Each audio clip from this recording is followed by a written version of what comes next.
Bueno, buenas tardes, saludos a todos y gracias a ustedes por conversar otra vez. Hacía rato que no hablábamos. Melissa, en principio, bueno, nos gustaría saber, ¿de qué se habla cuando se dice amor romántico?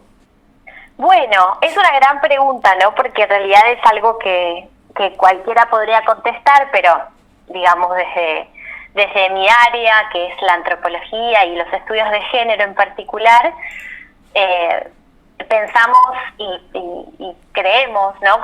Posicionamos al amor como un objeto de estudio, en tanto tiene, bueno, una presencia sumamente importante en la sociedad y en las relaciones sociales sobre todo.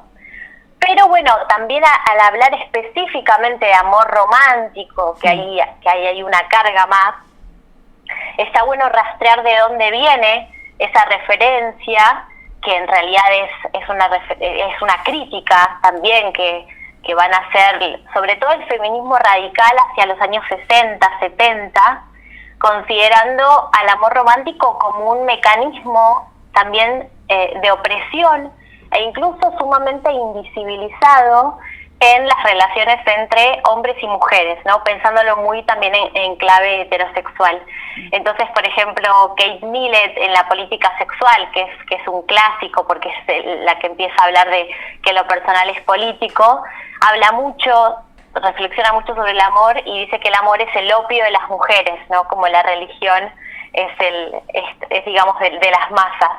Entonces, en ese sentido, se piensa mucho en relación a la dominación, a las desigualdades que se van estructurando, a ver cuáles son las características, digamos, de ese amor dentro de las relaciones. Pero también cuando va avanzando, o van avanzando las discusiones en torno a este objeto, hay debate entre miradas más desde la psicología, que son de repente más universalistas, como si las personas sintieran igual en todos lados, y versus la mirada antropológica, cultural, que va a también ver ese amor en contexto, cómo se juega, cómo se nombra, qué produce ese amor también, o ese amor romántico, o como sea nombrado. Y desde ahí también hay miradas que son, bueno, un poco más, a mí me parecen más interesantes, de cómo el amor, además, es una práctica, digamos, una relación sociosexual que va a estructurar el sistema en sí, o sea, cómo son las relaciones, cómo se regula con la economía, cómo se regula con el orden, cómo se regula con la moral, entendiendo que también son sistemas de valores, ¿no? Son reguladores desde ese lugar. Entonces, la verdad que es sumamente complejo, son sumamente complejas las discusiones en torno al amor romántico, aunque parezca que, bueno, ¿cuánto se puede decir de eso? Porque realmente es tan presente y producen tantos significados que bueno, en esos entrecruces es donde también los feminismos, bueno, han puesto el ojo, ¿no? Y desde esa crítica a casos extremos de ese amor romántico que, por ejemplo, en su momento, pensemos que antes de que existiera la figura de femicidio, se hablaba de crimen pasional, por ejemplo, ¿no? Entonces, ese crimen pasional involucraba esa dimensión, sí, romántica, ¿no? Amorosa, de esa emoción puesta, que hoy en día es totalmente, digamos, repudiable.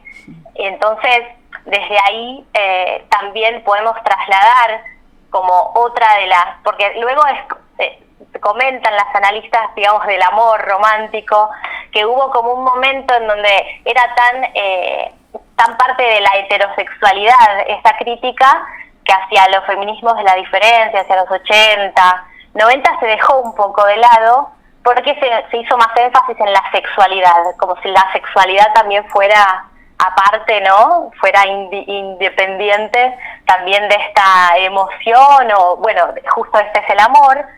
Entonces, después, hacia los 2000, vuelve a resurgir como objeto de estudio, pero también como consigna de los movimientos, porque si lo pensamos en la última década, digamos en las grandes marchas o en las grandes críticas, cuando se habla de cuidado, que ahora no es como mucho más común, también hay todo un repensar qué pasa con los trabajos de cuidados, a eso que le llamamos amor, no amor en general de las madres, que cuidan de manera gratuita o que incluso cuidan a los mayores.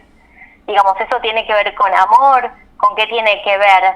Y también otra dimensión para comentarles y para cruzarlo es con el tema de lo económico y de cómo en esta crítica existe gran cuestionamiento del amor romántico como algo negativo, como algo que mostraba, expresaba la opresión sobre todo de los hombres hacia las mujeres.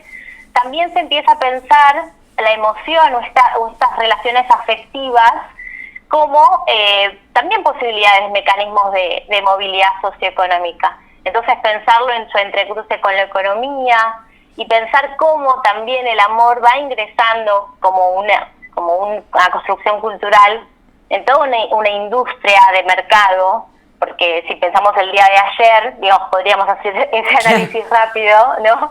De que eso genera dinero al fin, porque genera que se hagan regalos, que la gente vaya a comer, que vaya al cine, digamos, todas prácticas que vamos a relacionar natural, no, sino culturalmente con ese día. Entonces también, digamos, hay todo un cruce que bueno, es interesante pensar de dónde viene. No creo que sea todo sistémico, no es que hay un sistema no abstracto que impone cómo la gente siente, porque efectivamente, digamos, la gente siente la necesidad de hacer un regalo, de regalar una flor, qué sé yo, de ir al cine, digamos, no es que desde decirte feliz día, pero también tiene ese trasfondo que es importante tenerlo en cuenta. Bueno, pusiste ahí, nos corriste un poco el eje. Nosotros estábamos acá, bueno, no, amor romántico, malo, malo, malo. Y no, es para, bueno, vos lo explicaste muy bien, ¿no? Porque ayer decíamos, bueno, no, San Valentín, acá no tenemos ni idea de qué es. Eso fomenta el amor romántico, que es malo, malo. Bueno, es todo relacional, digamos. Sí, totalmente. Y yo en particular, bueno, a través de mi investigación sobre mercados sexuales y mercados matrimoniales, que también es como otra esfera, digamos, de discusión, es importante ver cómo el amor no solo funcionaba como esto que hace, no sé, que cega a las mujeres o que las vuelve irracionales, sino incluso como algo que influía en las decisiones, en esas decisiones que a veces parece que se entienden solo, digamos, desde el punto de vista material, de que te conviene más o menos, porque a veces, no sé, había ciertas opciones que yo decía ni le convenía, ¿no? En el abanico de posibilidades de relaciones que tenían, quedarse quizás con tal persona que, bueno, que desde una mirada más, materialista, digamos, no funcionaría, pero eso, bueno, generaba un estado de satisfacción o incluso sin estar ese componente de amor, había algo de afectividad y había más conveniencia del tipo material. Entonces, creo que es importante tomarlo en una tensión, no solo como algo totalmente negativo y criticable, siempre y cuando tengamos la conciencia de ello, ¿no? Y de todo lo que puede, bueno, impulsar o generar esa emoción al fin, o esa construcción, o como queramos también ir definiendo el amor como regulador de la vida social al final. Melissa, gracias por sumarte hoy al aire de Nosotres Lesotres y por ayudarnos a pensar sobre el amor romántico. Bueno, nada, un gusto. Esta charla tan amorosa. Un abrazo grande. Un abrazo.